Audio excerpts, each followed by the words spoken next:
السلام عليكم ورحمة الله وبركاته لما أنا قيارتيdu waan salaamay casharkeenu wuxuu ku saabsan yahay kombiyuutarkaaga haddii aad baaswordka hilmaamtid sida u furanaysaa window 7ka waxaan isticmaalaysaa USB oo ku jiro window 7 ama window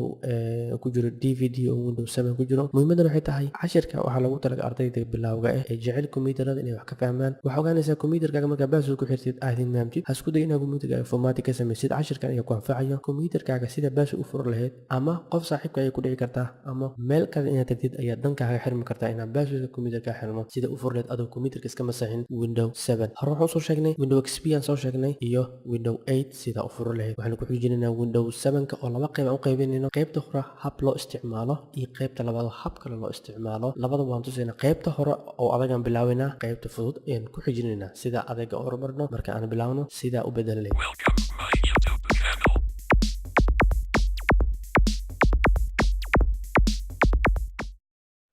marka sida ay kugu soo baxayaa baasword haddaa gelisid tijaabo ay baasword aan gelinayna kadibna enter ayaan leeyahay kadib wuxuu ku leeyahay baaswordkan waa qaldan yahay ayaa okay hadda waxaan gelinaa hintiga ayaan isticmaalaynaa bal inuu na caawinayo in kale kadib okay ayaa leedahay oo ujeedaa wadiidaya shift riix hadda cabaar riixid oo wadid iska daba xejisid waxaa kuu soo baxayo stick key ayaa kuu soo baxayo mal rabo inaad iska shiftiga hal mar taabata mar isku xig waa inaad jag siisaa kadib stickiga ku soo baxayo waxaan isticmaalaynaa USB iyo DVD-ga waa inuu diyaar ku yahay USB-gu hadduu ku xiran yahay DVD-gana sii gasho hadda kadibna kombiyuutarka restart ku sameey restart aan leenaa kadibna kombiyuutarka restart ayuu aadayaa waxaad isticmaalaysaa si setup-ka saa u gashay setup BIOS-kaaga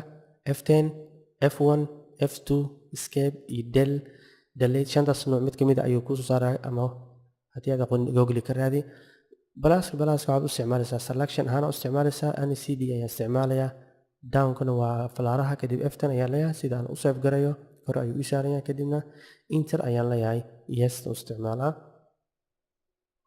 kadibna ujeedaa booting ayuu sameeyay DVD-gii kadibna ujeedaa Windows 7 loading ayuu bilaabay sida marka kugu soo baxo installation ma sameynaysid ha ka cabsanina kombiyuutarka laga diro next ayaa leedahay kadibna waxaa repair your computer ayaa aadaysaa install ma ku dhufanaysid kadibna wuxuu sameynaa system recovery ayuu sameynaa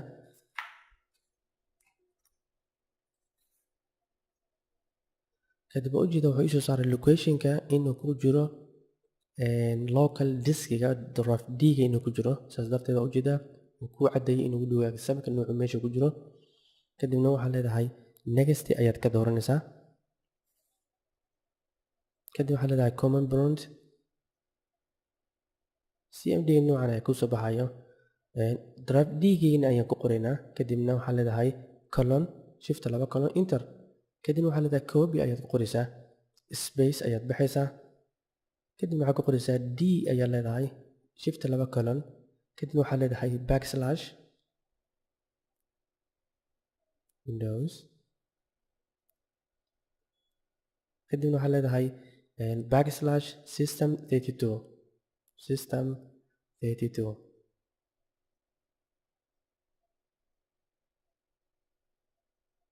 kadibna backslash kadibna waxaa leedahay sethc.exe space d laba dhibcood colon enter ayaa leedahay kadib d ayaa ku soo baxayo kadib waxaa leedahay copy ayaa leedahay space sidoo kale haddana d-ga ayaa leedahay kadibna shift laba colon backslash windows kadibna waxaa leedahay backslash system 32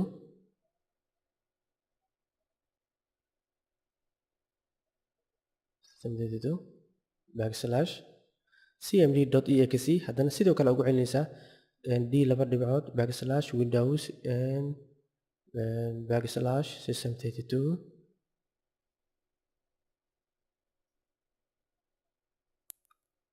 slash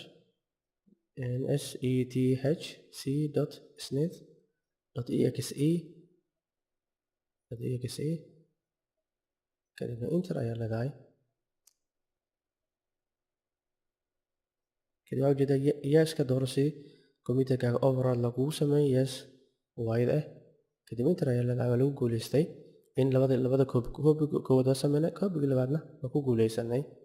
kadibna waxaa leedahay exit ayaa la saa ugu baxdid ama kor ka xir, waa isku meeshii. kadib restart ku samee computerka.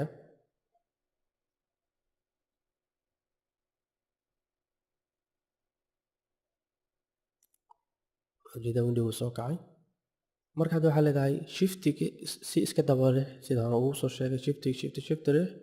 isku xigto. kadibna waxaa ku baxaya cmd ga caadiga ah, system 32 ga ujeeda. kadib net user ayaa ku qoraysaa, waxaad ogaanaysaa inta user oo isticmaalayso ayaad ogaanaysaa net user.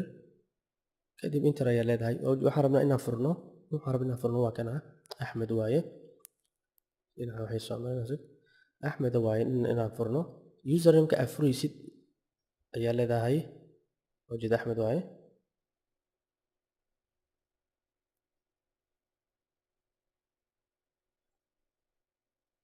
kadib waxaa leedahay sidaan furno net user haddana ku celinaysaa.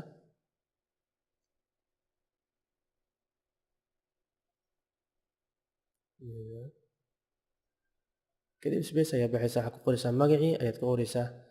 haddana space ayaa baxaysaa, star ayaa ku dhufanaysaa, shift star ama dhinaca balaaska ayaad kaga dhufanaysaa, waa ka star. kadib enter ayaa leedahay. haddii aad password gelinaysid, aan password ma gelina, enter oo kaliya ayaan leeyahay.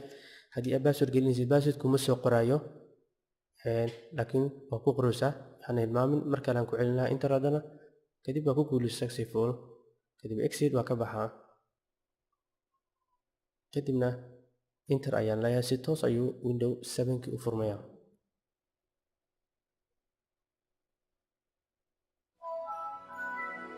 marka waxaa jeeda window 7 si toos ayuu kugu soo baxay, adoon window 7kaagii mataqaana iska format garaynin. haddii aad firisidna usernameka oo computerka magaciisa hadaan furno, waxaad ogaanaysaa inuu magacii yahay aan soo furnay axmed inuu yahay. waa ujeedaa pictureka isticmaalana ujeeda inuu yahay, wax isbedel meesha ma jiro. insha allah bidnaakim sidaas ayaa windowgaaga ugu bedeli kartaa,